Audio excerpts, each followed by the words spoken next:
first thing we should look at is not just an environmental issue, but also an economic opportunity. So, Prof, could you just, link the two? Yeah, maybe I can actually bring a socio-economic context to this.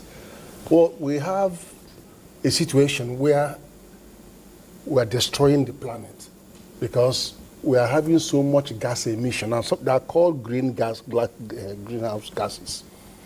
And what it is that you have a preponderance of carbon derivatives, carbon monoxide, carbon dioxide, and they are attacking the ozone layer, which means that the more of the sun is penetrating and hitting the surface of the earth.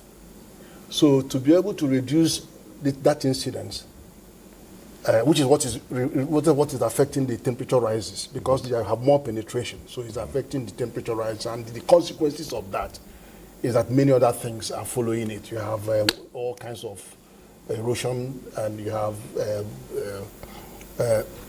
turbulence in the sea, and then everything that goes with it. But it's not just the gas alone, but there are other things that are involved, and they have more impact on the environment than just the turbulence. Now,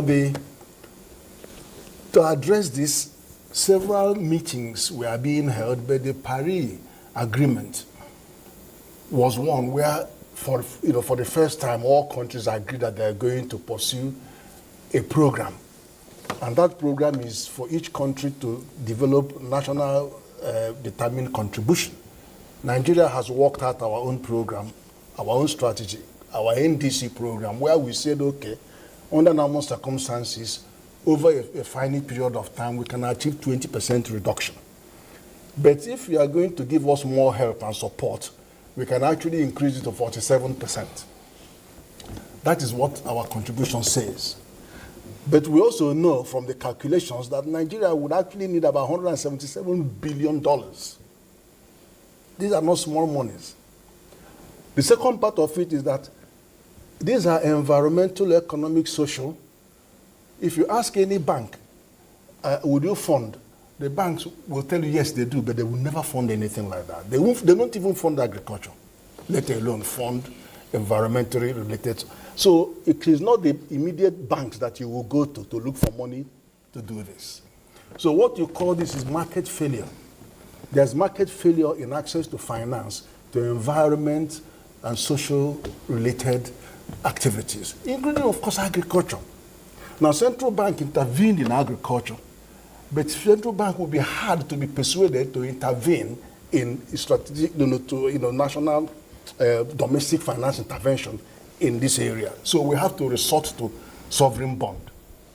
So that is how we started getting federal government involved. We needed to issue sovereign bond because we can't rely on the market to bring the finance required to make any meaningful progress in this area. So having done the first one, which was about 10 points, Nigeria was actually the first in Africa to do this, and about the third in the world. And then we do another one in 2019. And in the intervening period, Nigeria actually became the first to adopt the global standard. So we're making tremendous progress. But at the back of our mind, of our policymakers, we actually needed to diversify our economy. Because since I was born, we've all been hearing about diversification, but it hasn't happened. But this is a great opportunity for us to diversify our economy. And then it is one which is environmentally sustainable, and everybody can participate in this. And it involves energy, it involves food production, it involves so many other aspects of our economy. So it's really a great way to go in terms of diversifying our economy. So where does the economy comes into this? The economy is that if you diversify the economy, we'll make more money, we'll create more employment. I don't think anything can create more employment for us than this area, because everybody can participate in it.